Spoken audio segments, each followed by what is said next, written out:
I know it's not a great memory of last year, but can you take me back to that game in Kansas and just what you took from it as a coach? Yeah, obviously it was an incredible teaching moment for me as a coach. I think anytime there was obviously some things that you go into that game you think you're prepared for, and they get exposed, and there were some things I felt like we were on the opposite side of, or the receiving end of, right? Like I just felt like we had opportunities to take the ball away. I felt like we had opportunities to make tackles. I felt like we had opportunities to capitalize on some things, get off the field on third down. We didn't properly execute on every single level, and so I had to, obviously as a coach, anytime you suffer a loss like that, anytime you go through a loss like that, I think one thing you deal with is why, right? You ask yourself why, and what could you have done different to ensure that you had success. And so just from that standpoint, I probably watched the Kansas game probably about 100 plus times, just in terms of what we did, what I liked about that game, what we didn't do well at. Obviously, we had opportunities to take the ball away. That was probably one of the biggest ones, we didn't. I know Xavier forced a fumble early, and their guy was trailing. He did a good job and him falling on it, but like just trying to create havoc from a defensive standpoint and capitalize on those opportunities, and we missed them, right? There were some schematic things that I thought that they had a leg up on us in terms of game planning, and so it was definitely a teachable moment, and I think when you're in that moment, it's so hard, but it's so reminiscent of life, like a lot of times you can, for everybody who has children in here, you can talk to your children till they're blue in the face about what to expect, about this is how you handle this situation and this is how you handle that situation, and try to teach them those things verbally.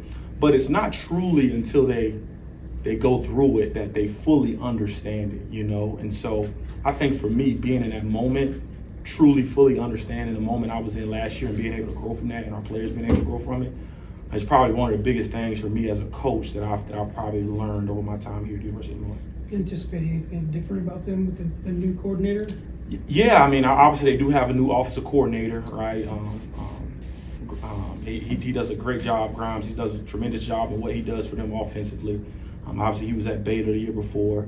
I think Coach Leopold I think they're gonna do what they do from a schematic standpoint, right? Like, I think they want to run the football. I think that's been how they operate and how they want to do things. And you know what? The reason why, because they're damn good at it, right? You have two backs, right? Three backs that can run the ball like that. I don't know if I would ever get away from that, right? And now to complement that, you have a quarterback who I think is probably one of the most talented dudes in college football with his arm strength and the way he delivers the ball down the field. You complement that with some really good wideouts. They got a pretty good offensive team, and obviously their guys up front, they get off the ball. And so I'm not sure exactly what they're going to do, but looking at it from a defensive standpoint, shoot, you got two pretty stable horses in the backfield, right? I don't know why you wouldn't run the ball, you know what I mean? And that's not a knock on their throw game. I think their throw game is tremendous, right? I think they got some really, really good wide receivers, and that's a testament to the guys they recruited. But I think they're going to be who they are, and I think that's a testament to Coach Leopold and what he's done there. And obviously, you guys are excited about Caleb Patterson and Torrey Cox, but what more do you want to see out of Terence Brooks to kind of maybe elevate himself back up there? Yeah, I think everybody wants to see. Everybody's asking that question a little bit. Obviously we go through fall camp, and as coaches, we try to evaluate things and try to be as unbiased as possible to give ourselves the best chance to operate and win. And like even during the course of the game, we just felt like there were some situational things that we really hadn't seen in a full live game situation. And when once coach decided he wanted to rotate and pull the ones out for the twos, that's when we ended up doing it, right? Whether it was on offense or defense. And so I think Terrence has been doing a really good job. It's just, I think right now it's some guys just from a defensive standpoint, some guys that we feel as a staff are just doing a little better. That's not a knock on the young man, because athletically he is truly gifted. But I think when you look at the framework of playing tough, smart, dependable football, it's not a me show, it's a we show, right? And so just overall, right, as coaches, that was the decision we made. Obviously, Coach B has the last say in that, and he ended up deciding to pull. Once he pulled the ones out, then that's when Terrence had a chance to get in. How has he responded to those conversations? That would seem a challenge at some point there, right? So he's responded like any young man that's highly competitive. You know what I'm saying? Like, I think when you're in that moment, naturally, right? Like, there's some frustration there, but we have been. One thing about me, and one thing I've always kind of learned from the guys that I've been able to work under and coach under is, if you're transparent from the start, you don't have to be as a kid, right? If you're transparent from the get-go, if you care about that kid from the get-go, when things that are hard and challenging to that young man come up, he's gonna take it as an opportunity to grow in it and not an opportunity as frustration and coaches don't like me, right? And so had I not had a relationship with T. Brooks, had I not recruited Terrence, had I not done all these things even prior to the season, yeah, he probably pissed off and really, really upset. But, you know, like, at the end of the day, right, like, the goal, like, in my opinion, this is probably one of the greatest team sports in the world, you know, because you can be individually an incredible player, right? And although you're individually incredible, how do you fit within the framework of what we do collectively, consistently, right? Consistently, not just one time or twice, right? But consistently. And so he's been improving at that, and he showed yesterday, right? He's taking a step forward yesterday. We got practice tomorrow.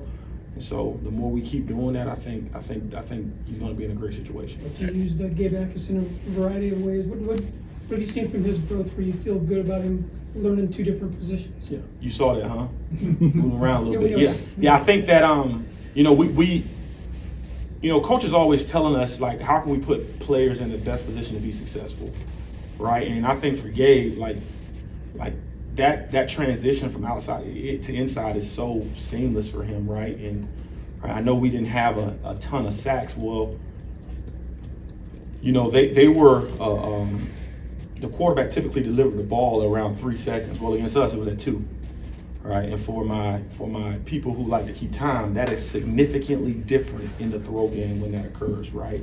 He's getting the ball out relatively fast. But, you know, Gabe, you know, to be able to slide him outside, move him inside, you know, I'm sure what you guys saw, it's just really maximizing his ability. Like, because we think Gabe is truly, truly special. And you only do that with guys who you think can handle it. And so he obviously knows his value in the success that he can have at either position, depending on what package that we're in. So, yeah, Gabe is a one-on-one, right? Gabe is very unique and very different. And when you have very unique and very different players, you have to utilize them to their strengths. And so we're always thinking, how can we get the best player in the best position against a matchup that we think is favorable, right? On every down and distance, right? So those were some of the thoughts that kind of go on behind the scenes. That was probably the reason why you saw him inside a little bit and outside. Aaron, we've heard you and Coach B talk about Joe Barna all camp. But considering the guys in front of him on experience and talent on the depth chart, you know, Sept, Gabe, Alec Bryant, even Daniel Brown coming in from JUCO, how would you describe his ability to be able to get a piece of what you guys are doing as a true freshman? I think what's so cool, man, like, again, right, like, there were so many players across the country, right, who were highly touted, who had all these different offers, right? And, like, what I love about college football and about finding guys at the high school level is there's so many diamonds in the rough that kind of go unnoticed, right? There's so many diamonds in the rough, right? Once they get in the proper place and they become developed, you kind of see them flourish and blossom. And, you know, when Joe Barna got here, we saw things on tape that gave us an inkling of how talented this young man was. But it's not until you see him in practice, it's not until you see him in the trenches with some of our old linemen. It's not, right, you have Gabe Akis, right? You have Seth Coleman. He has some really, really good older guys around him. And he's like, Joe Barna's almost like an old man because he's so low maintenance, right? Like he doesn't really say much, right? He if you tell Joe Barna, I want you to go outside and run 10 miles, he will ask you, how fast do you want it ran? Right? He's one of those young men, like when I tell you a coach's play, like that's the kind of guy you want like in your program, because you can tell him the sky is green and he's gonna tell you, Coach, you're right. Right? He's gonna do exactly what you tell him. And as a result of that, he's just constantly gotten better. Right? Like he is only scratching the surface of his ability and his skill set, right? Because he's so low maintenance, because he is such a junkie for wanting to be great. He's such a junkie in the film room, right? Like when we say something, right? Like when we bring up names, I know sometimes we bring up names and you guys kind of like, well, I didn't think about that one. Well, it's something that we see on a consistent basis, you know, that kind of gives us that insight and intel. And when you've seen it before, right, whether it's at your previous stop or hear from some of our older players, you start to grow and appreciate it, because like this young man is, he has the ability to be like really, really special. And he doesn't really cater to everything that's going on outside. Like I asked him walking in the building about 4 days before the game, you know, I'm like, what's going to be your first celebration when you get a sack? Not knowing that he was going to have the only sack of the game, but he's like, Coach, you know what? I haven't really thought about that. I was like, well, you need to start visualizing yourself getting a sack. He was like, you're right. Right? And so obviously he took heed to that and he got a sack. You know what I mean? And we got to work on the celebration a little bit. But to say the least, man, just to see that young man take the steps that he's taken in this defense with the amount of players that we have at that position, it's truly awesome. It's a testament to how we recruit. It's a testament to Coach B, right? It's a testament to this tough, smart, dependable brand that we rely on and depend on. Like when we're going out finding players who may not have all the stars and okay, this guy's a no-star recruit, a one-star recruit. We know something that y'all might not know. That's what it is, right? We know something that y'all might not know, and he fits exactly what we do. And it's just been so awesome to see his maturation and growth during this time. How much correlation do you put between an off-season and a fall camp emphasizing mayhem and 4 takeaways on Thursday night? A lot. You know, I think it's truly surprising how is minor as that may have been to us as adults, our young men have taken it and ran with it, right? There's a sense of pride of standing in front of your teammates, knowing that you're the mayhem team. There's a sense of pride of getting recognition from your teammates because you went out and did something that helped us as a whole. And so, like, again, like just during the off season, there was a lot of thought just put into like what can we do defensively that can just help us just create more takeaways, man. Give us.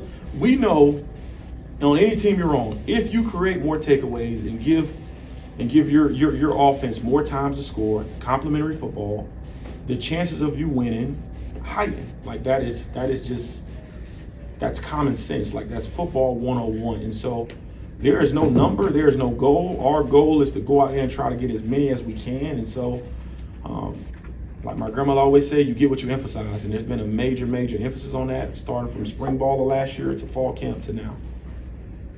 Right, this is the last one here. How did you like the defensive line play against Eastern Illinois, and what kind of challenges does Kansas impose? Yeah, I think we could have done some things up front a little better in terms of our technique. I thought our technique was good. I thought for the most part we knocked back on the front side and squeezed on the back side. You know, you've seen a lot of really good, beautiful finishes from the guys inside and on the edge of our defense, right? But you know, against a team like Kansas, because of the problem that running back presents, right? Like he can squeeze through the smallest gap, you know, and he has ability once he's on the second level.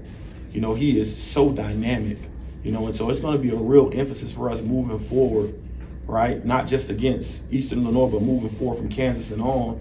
We're going to play against some pretty special running backs, right? And this young man, right? He's the first of a handful of backs we're going to play that I believe have that next level ability. And so not just owning our gap and owning our responsibility, but just making sure we have really good eyes and we're just really sound on primary, secondary responsibilities up front, because he can start one way and cut back and you can miss him in the blink of an eye, you know. And so I think one of the things I'm really looking forward to, right, like we have a really, really good team in Kansas. They're really coached well, right? They're ranked, right, coming to our home stadium. and we couldn't be more excited about it from not only a team standpoint, but from a defensive standpoint, right? To go out there and play, and we're really looking forward to it. Thank you, Coach.